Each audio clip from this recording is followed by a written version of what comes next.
See Dr. William Samoei Ruto, who's the President of the Republic of Kenya. So welcome. Next is Mr. Norihiko Ishiguro. He's the Chairman and CEO of the Japan External Trade Organization, JETRO.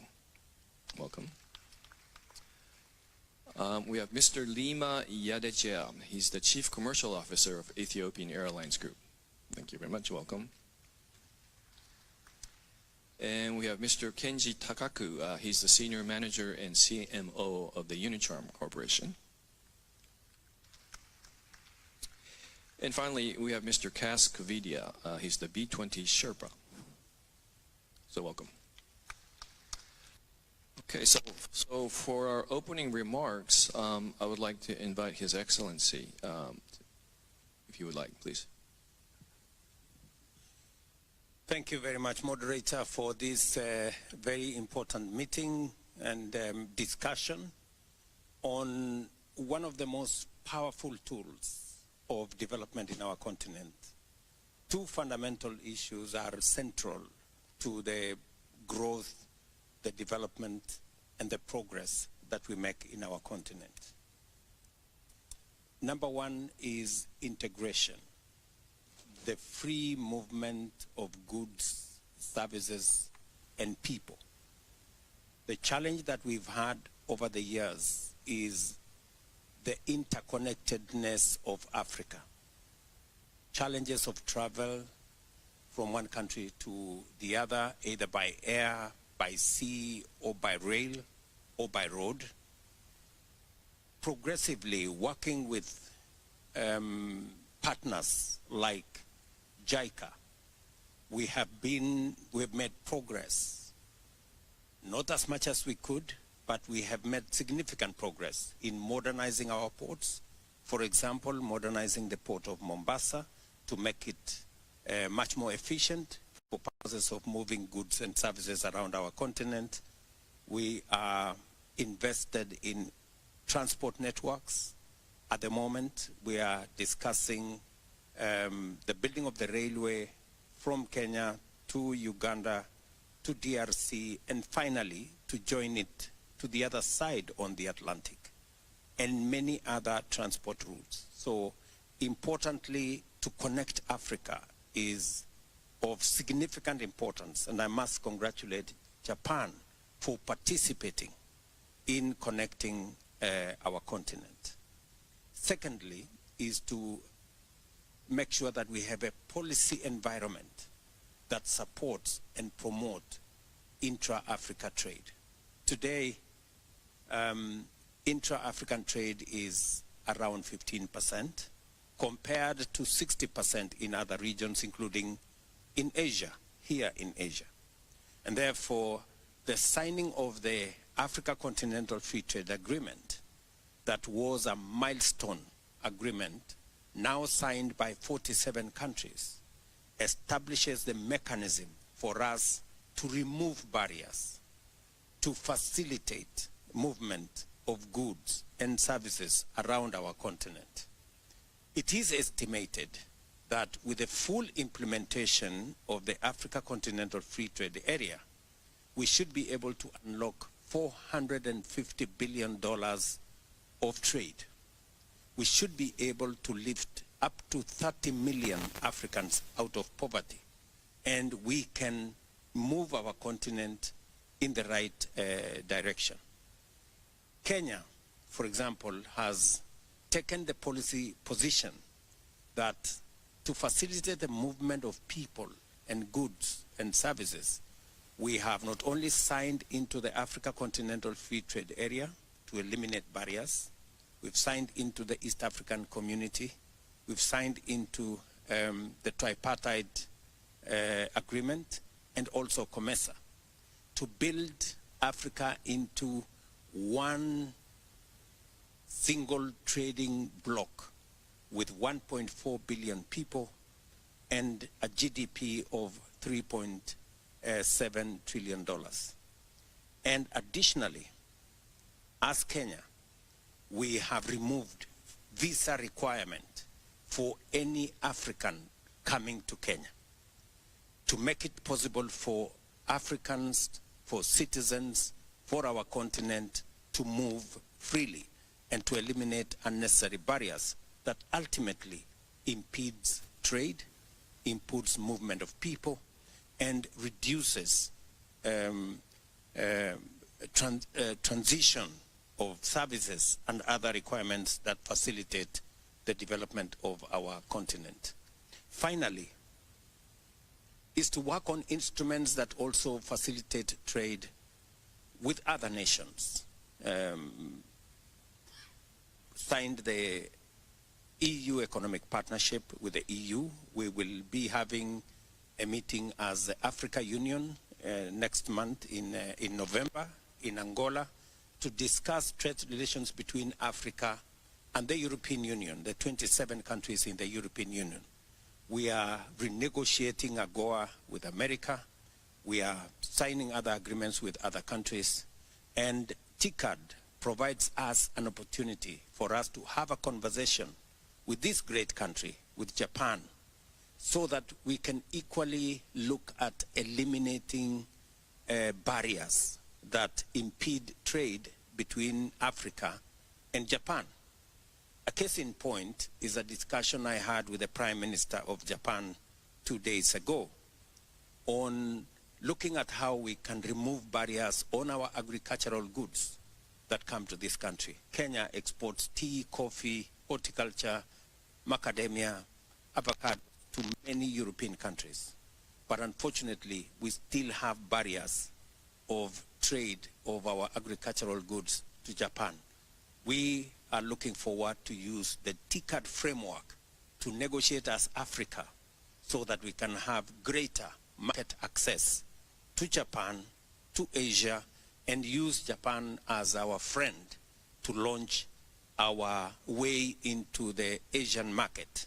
And that is what brings us here to look at regional trade, intra-Africa trade, and to use it to drive our progress, our prosperity, and our business.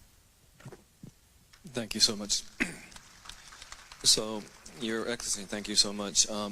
Obviously, Kenya is in the leadership position on the African continent, but having that leadership for the entire region for this free trade agreement is, I think, is a very important message to send to our government as well. Thank you so much. May I turn to Mr. Ishiguro from JETRO, and congratulations on a very successful business exhibition, which I thought was wonderful. But please make your opening remarks.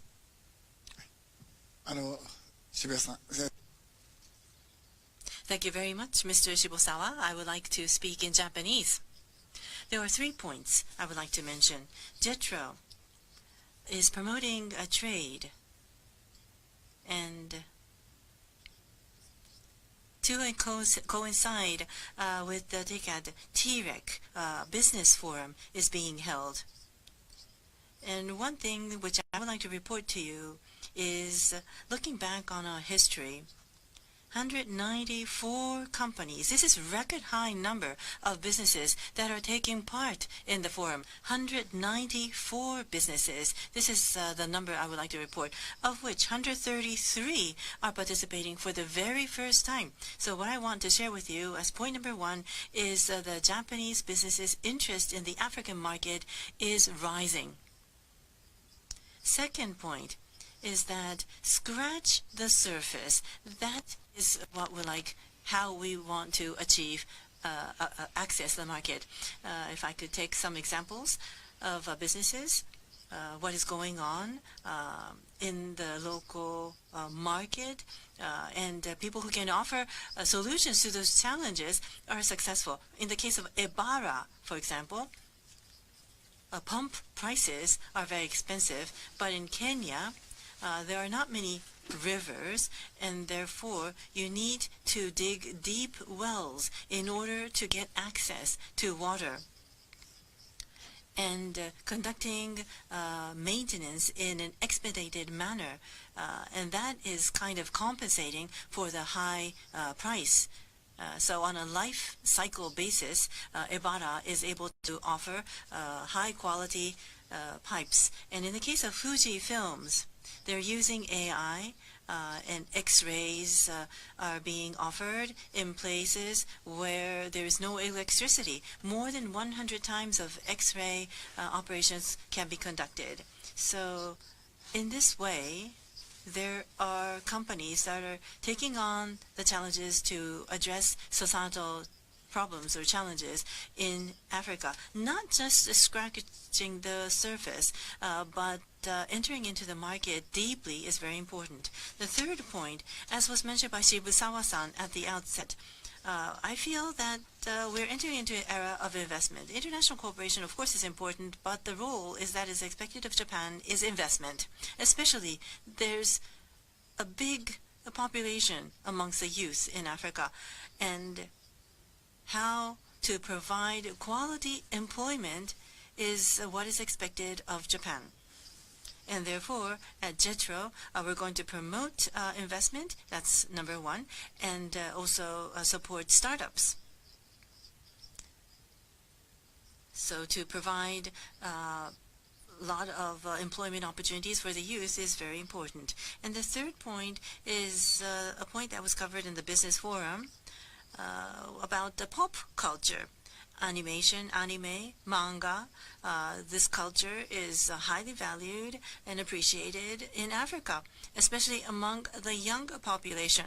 And we, in Japan, anime, manga, the soft power, through soft power, we want people to have more interest in the products and services that Japan can offer, and then with the value and the sense of ethics that we have in Japan should also be communicated. And so we want to further support investment into Africa. はい、ありがとうございます。Thank you very much, Mr. Shiguro. I think the last point was very, very important, because when we think about free trade agreements, we think about the traditional goods and services, which is very, very important. But as Mr. Ishiguro pointed out, the youth and also this pop culture, soft power kind of, that kind of, non-barrier to that kind of development, I think is also very, very important. His Excellency mentioned about connecting, integrating not only goods and services, but people. And I believe the airline industry is very good at connecting people. So I would like to invite Mr. Lima Yadeja for his opening remarks. Thank you very much, moderator. Thank you, TICAD, for this opportunity. As His Excellency the President said it well, connectivity is very much needed in the continent.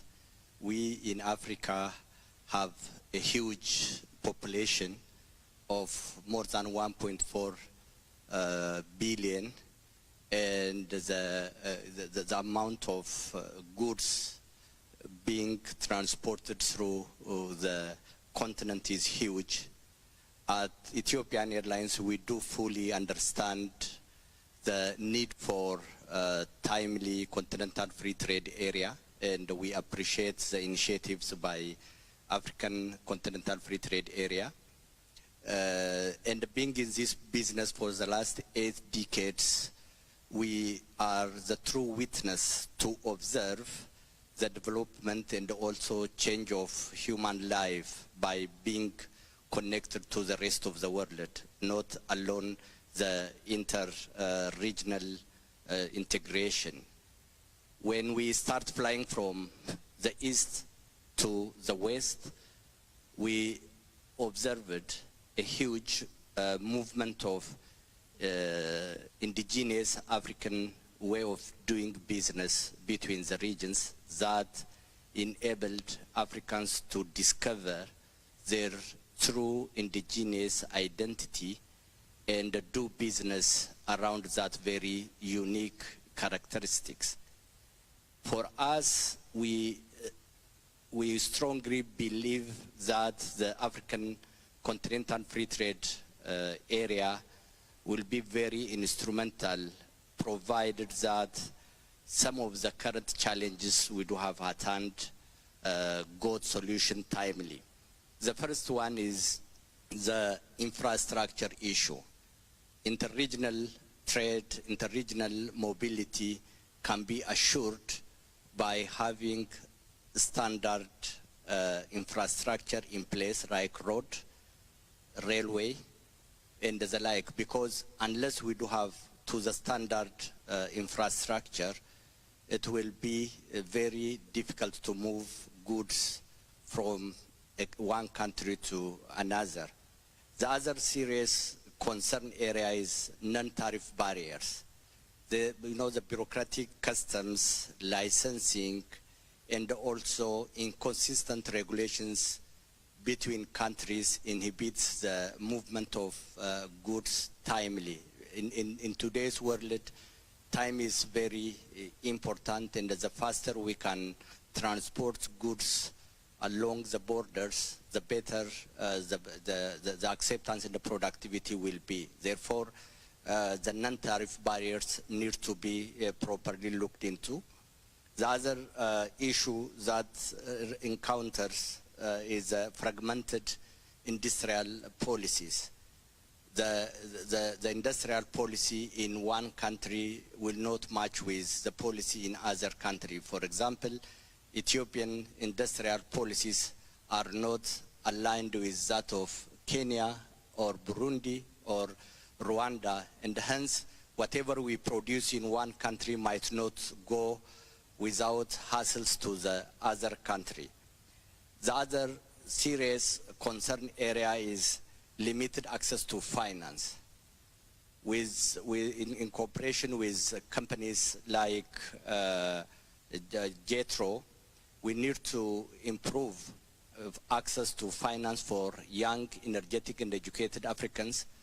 We do have very strong workforce. We do have very talented, young, educated personnel.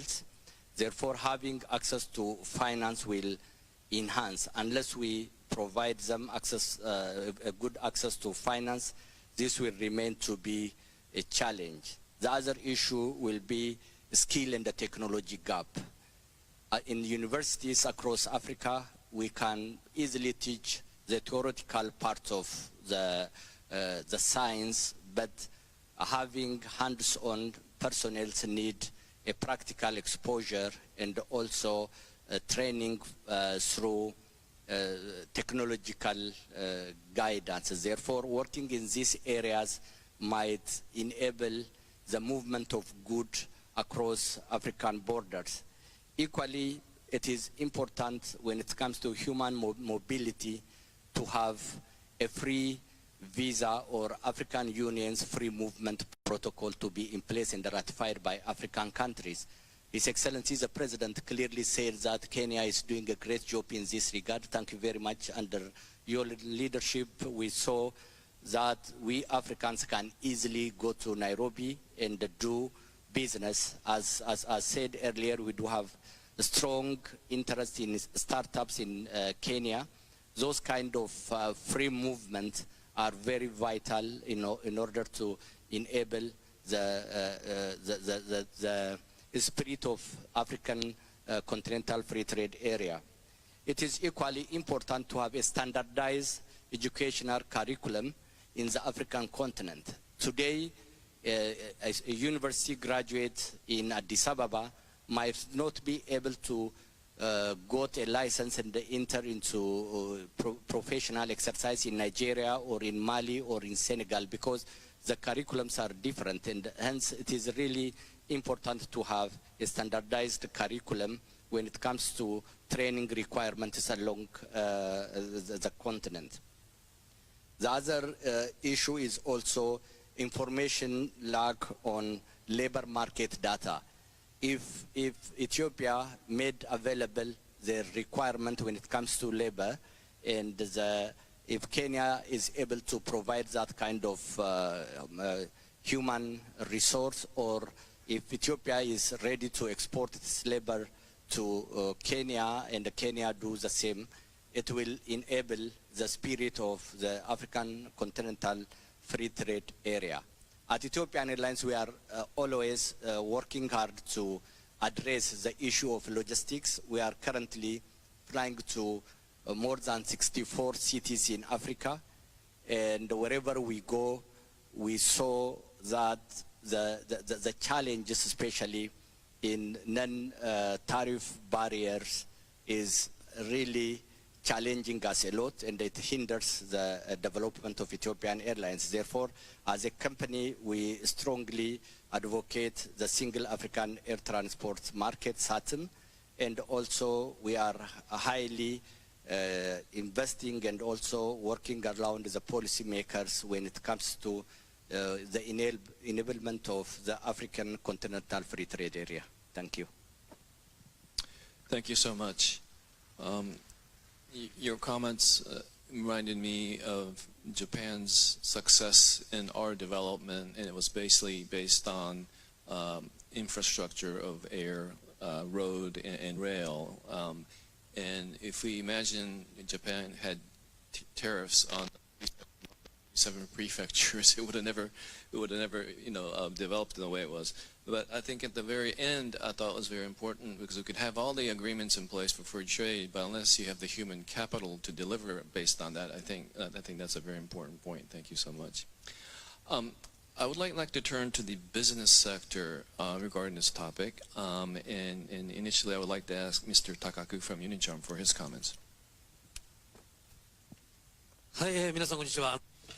Thank you very much. I am Takaku from Unicharm. I want to start by thanking for giving me this opportunity to speak. Thank you very much, Iwasawa-san, for having me in this panel discussion. So I want to speak along the theme of this panel discussion, promoting inter-regional African integration and connectivity within and beyond Africa. I would like to speak from the perspective of a private company. But before that, let me introduce you to Unicharm. We provide diapers for babies and adults and sanitary products in developing nations and advanced nations. To address societal challenges, we are operating across 80 countries around the world. In Asia, we have #1 share, and globally we have #3. We are #3 in terms of market share. We're very grateful to say that 70% of our business comes from international business. Entering into the African market started from 2012 when a local subsidiary was established in Egypt. It is a very big entity with production facility. Language, culture, those are the reasons why the Egyptian entity is overseeing Northern Africa. But as you know, Sub-Saharan Africa, with a population of more than 1 billion, it is a very attractive market. However, there are 47 countries. There are so many countries in Sub-Saharan Africa, and therefore making effective use of limited resources is necessary. We have our own index, KPI, stability and growth of the economy, population, and safety, business infrastructure, life infrastructure. Those are the indices that are used and are scored, and we're focusing on 5 countries in rolling out our business. Kenya, Cote d'Ivoire, Ghana, Nigeria, South Africa. These are the 5 countries that have been selected. 2023 and beyond, as you can see, this is a product that is dedicated to the African market. And moreover, this year, by the end of 2025, fiscal year 2025, in Kenya, together with Toyota Tsusho, a Japanese entity, we want to establish a local subsidiary. Especially in Kenya, it is an important pillar for our business in Africa. Kenya is a leader in Africa, and as a hub in Northern Africa, it has a geographical superiority, and there is an expectation that it will contribute to the regional growth. And therefore, integration of Africa and connectivity within and beyond Africa will be a benefit for us. And at the same time, locally produced and locally consumed and therefore localizing management is imperative for us. Producing and distribution based on local needs, having a good understanding of the needs of the local people, and produce products and distribute the products that will create employment is what we want to achieve. And this is what I've brought with me today. This is a sanitary product that consists of one sanitary product in each pouch. And this is a product that any consumer can buy when they need it. So integration of the African region is something that will expedite the access of capital from Japan. Moreover, when we do our business,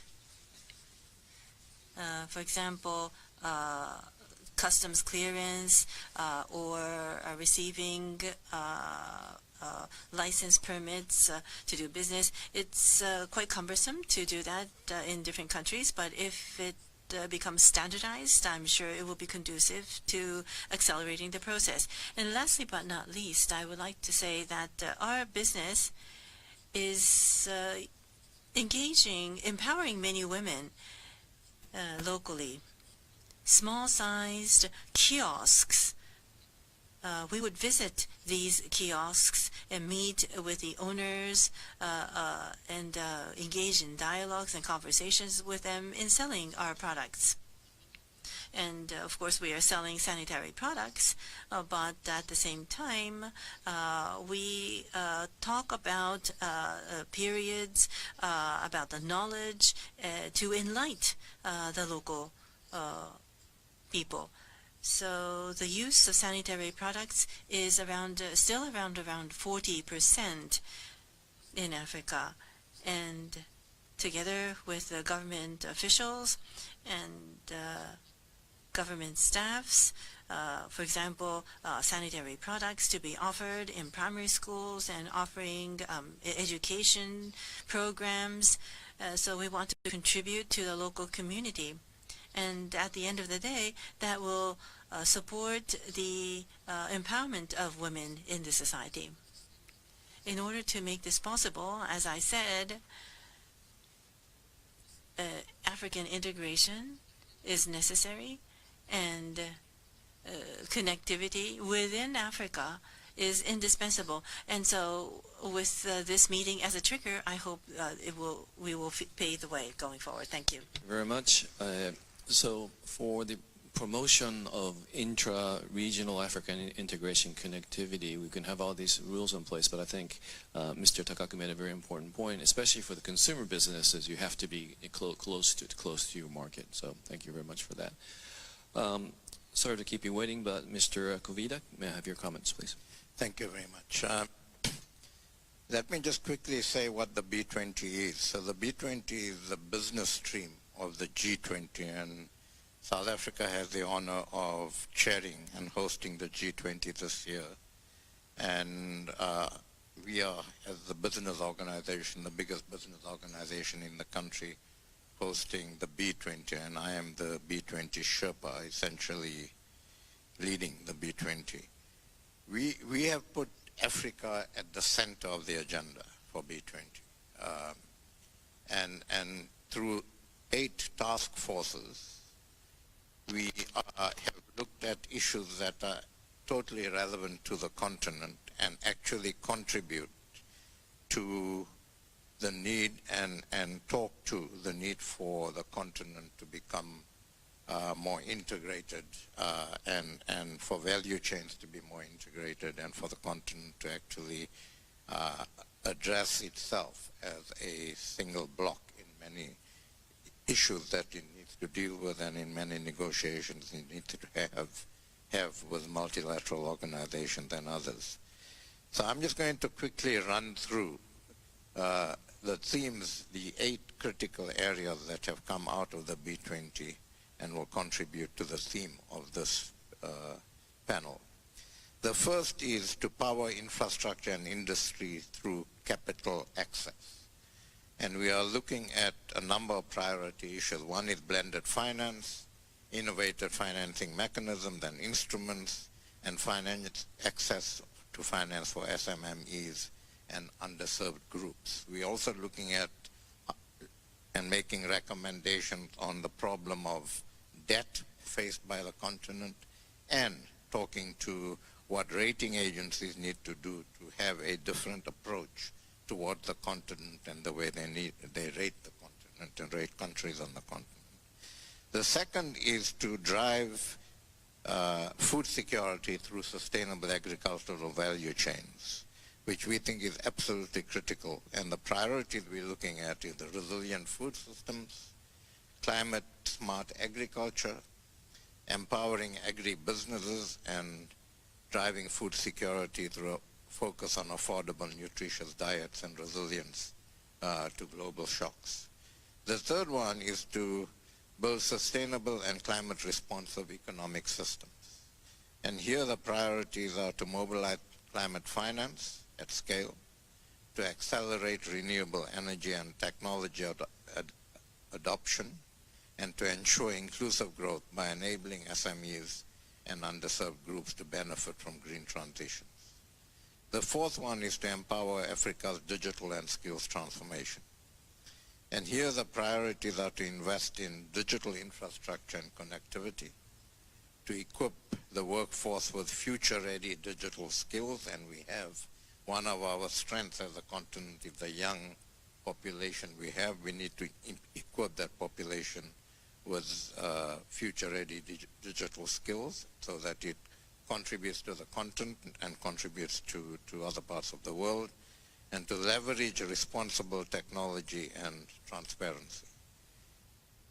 The fifth one is to unlock Africa's industrialization in the critical minerals value chain and other areas. And here the priorities are to scale sustainable mining and local refining, to address energy and logistics gaps, to strengthen governance and policy frameworks, and to generally reindustrialize Africa so that we actually create jobs and we actually value add on our minerals and concentrate on localization of products. The sixth theme is to foster business resilience and market stability. And here we want to looking at enforcing governance and anti-corruption measures, looking at rules-based trade and how we promote that, and looking at SMMEs and regional integration by harmonizing regulations. The seventh is to unblock investment and growth through well-designed public-private partnerships, which we believe are critical to growth on the continent. And here the priorities are to build transparent, trusted public-private partnership frameworks, to mobilize private capital for infrastructure, and to promote regional public-private partnerships and local capacity building.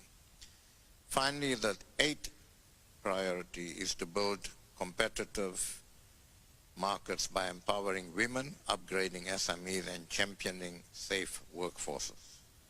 Priorities here are to empower women through targeted policies, leadership opportunities, and entrepreneurship support, to drive inclusive growth, strengthen SMEs with finance, technology, and market access, and to champion safe, equitable work environments. And we also have a task force that's looking at trade and investment and how we actually, as a continent, look at getting trade, intracontinental trade, but also drawing investment into the continent and navigating our way as a continent through the current geopolitical situations that we face. I'll leave it at that for now. Thank you. Thank you so much. The 8 points that you made resonates with me because a lot of it is, at Keizai Doyukai, we're launching a impact fund into Africa from Japan. The investors being the Japanese corporates and hopefully some financial institutions, and public-private sector, hopefully partnership there as well. So hopefully we can provide that new capital mobilization that you mentioned. Your Excellency, I would like to come back to you, if it's okay. You already mentioned this in your opening remarks, but assuming a full implementation of the African continent free trade agreement, you know, there are many benefits, obviously, but what is the key benefit for the private sector business that's already operating, you think, on the continent?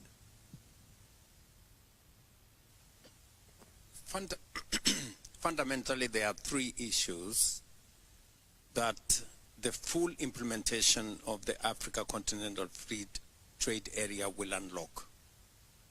Number one is to unlock opportunities in trade, in business, which with backward linkages goes all the way to agriculture, and with it, job creation.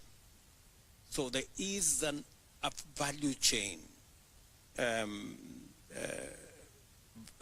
value chain benefit from productivity through agro-processing that creates jobs and creates value, to SMEs that then participate in markets and trade and business. So there is a lot that can be unlocked, and that is why I said that the full implementation of the Africa Continental Free Trade Area is going to add additional income of up to $450 billion and has the potential to lift up to 30 million Africans out of poverty in the following manner.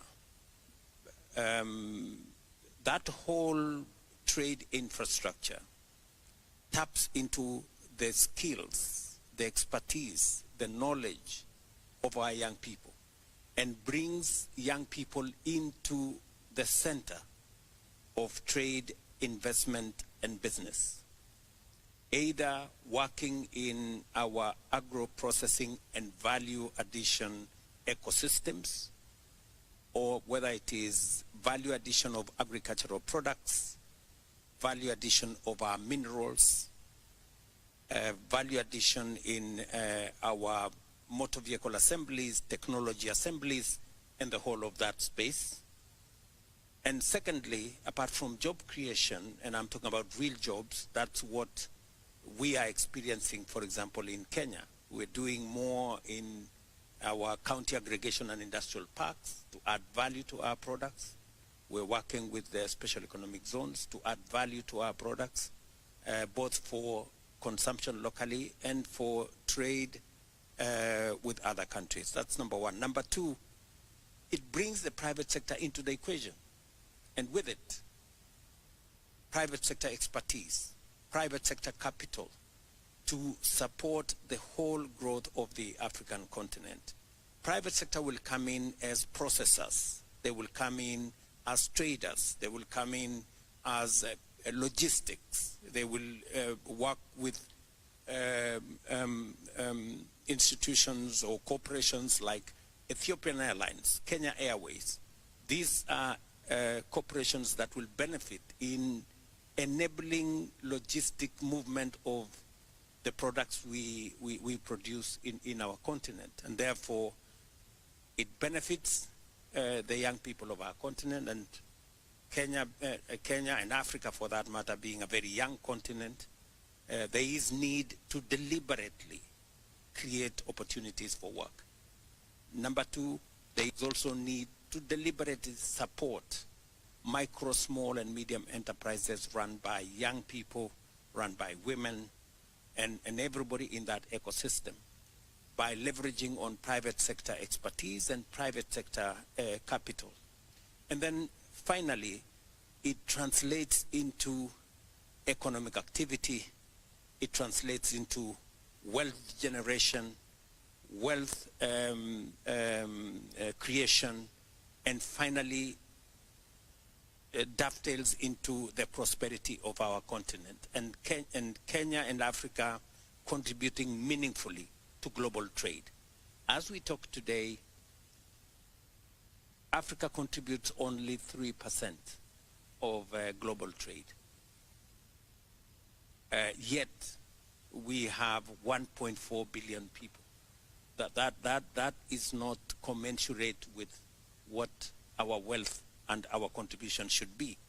And therefore, the full implementation of the Africa Continental Free Trade Area holds a special place in job creation, in driving our micro, small, and medium enterprise ecosystem, in creating wealth, and in eventually making Africa prosperous.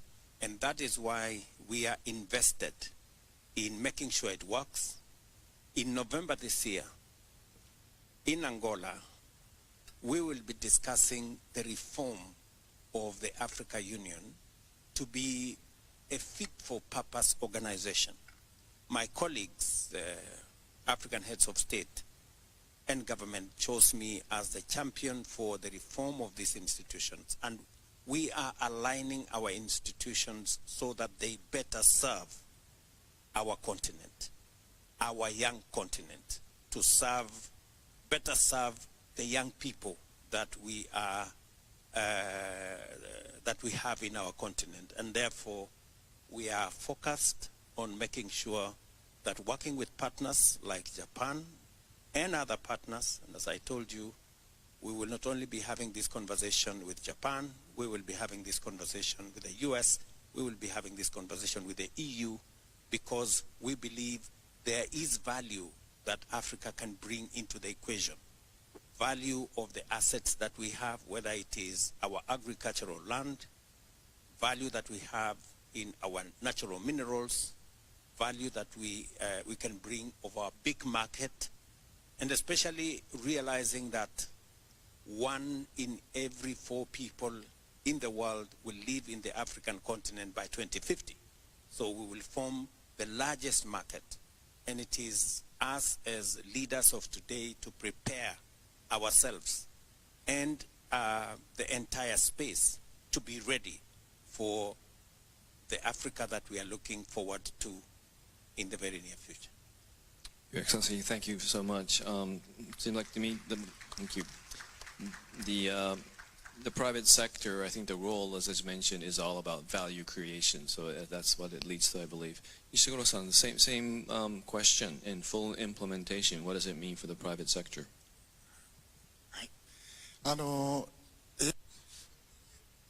AFCFTA, there's high expectation because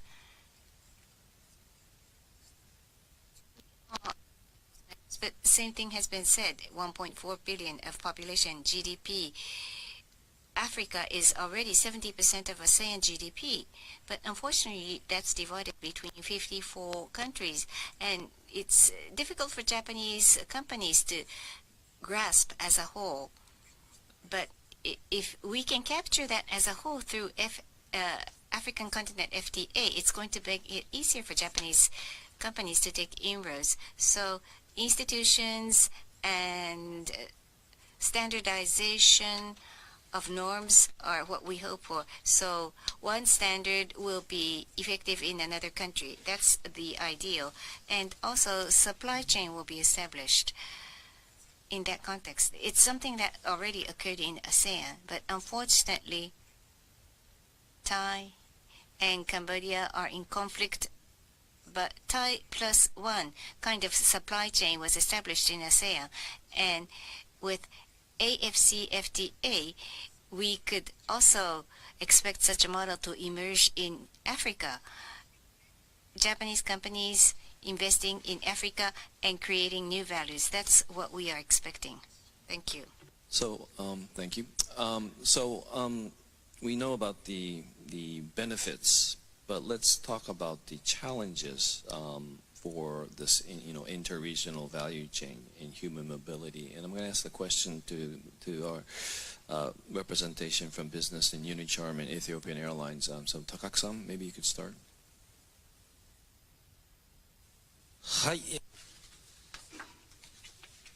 Yes, as was mentioned, there are challenges. For example, early implementation of AFCFTA. This, I think, is what we hope for. For us in the private sector, when we think of doing business in a country, we will be making big investments up front.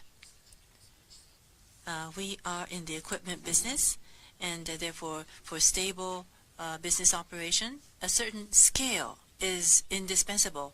And therefore, doing business, it's not really about doing business in one country. How we can use that country as a gateway to do business in more countries. That is an important mandate for us. There are inefficiencies in the African continent, but with the full implementation of the FTA, there will be a value chain that will be built, and therefore big opportunities for business to thrive. In addition to tariff, there is the approval system, which is different by country. From our factory in Egypt to West Africa, if we want to ship products, we need to go through the approval process in each country, and this process has to be addressed in every country we enter into from scratch. It could take a year at times. So I would be looking forward to addressing this matter so that there is more of a harmonization or standardization, and be more simplified so that it is more conducive to building a value chain. Especially when it comes to infrastructure and education, talent development, working hand in hand between the public and private sector, it's very important. Unicharm, a Japanese company, we want to grow together with Africa. And we will conduct management, locally based management, to contribute to the development of the local community economy and generate employment to enhance the living standards of the local community. That is all for me. Thank you. Mr. Lema, may I invite your comments? Yeah, thank you very much. We at Ethiopian Airlines strongly believe for a fact, we say we know Africa by heart because we are in the continent doing business, as I earlier said, for the last 8 decades. For the AfCFTA, the African Continental Free Trade Area, to be fully in implementation, it is high time to liberalize the African airspace. It is high time also to liberalize the way we do when it comes to governance and ownership of critical infrastructures like airports and handling at those very airports, because since in majority of African countries those kind of services are monopoly, it lacks the possibility for companies like Ethiopian Airlines to negotiate and get service for a value of money that we pay. Therefore, we Africans need to strongly work on infrastructure development, liberalization of services, and also the non-tariff barriers need to be seriously looked into, because those kind of bureaucratic way of doing things will encourage corruption, which in other way creates inefficiency that hinders the development, the required development and the spirit of the African Free Continental Trade Area. We strongly also recommend that the visa issue in Africa is of a serious concern, because as an African, it is only very limited countries like Kenya, Rwanda, Ghana, and the like, which allow Africans to obtain visa on arrival or get free access.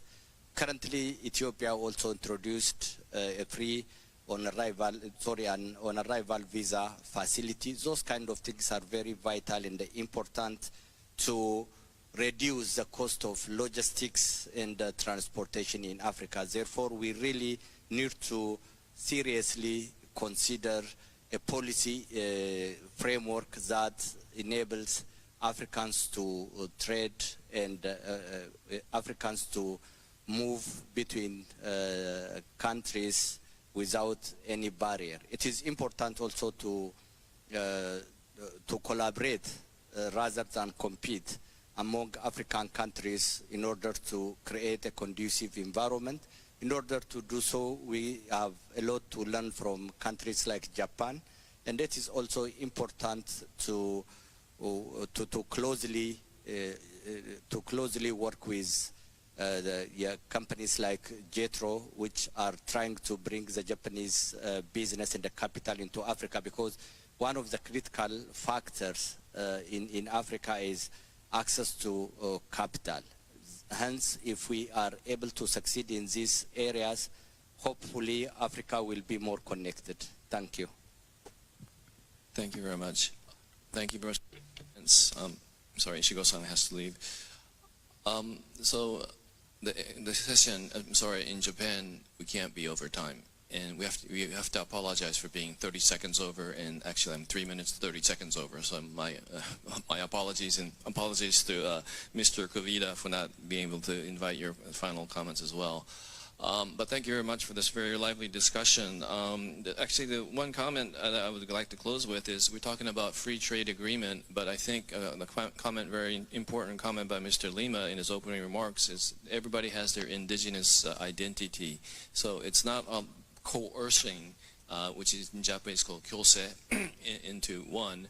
But there's another word called kyose, same sound, different characters. It's about mutually living together, basically. And so that's what's important, I believe, for the co-creation and for the prosperity for Africa and for Japan and the world. So, allow me to say one final thing, sure, please. Moderator.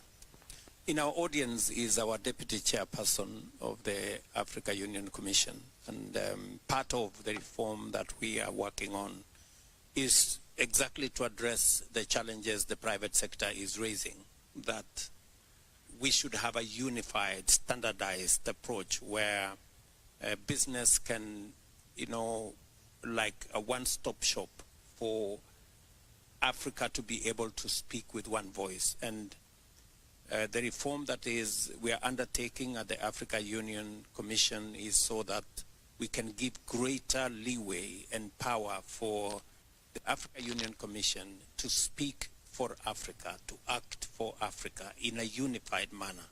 And the Africa Continental Free Trade Area will create a bigger pool and a larger market and standardized mechanisms that would allow private sector to thrive as we drive trade in our continent. And I'm sure our Deputy Chair will pick it up as we work on the reform process.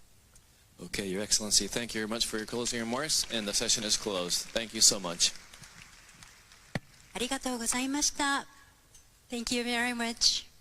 So please give them another big round of applause. Thank you very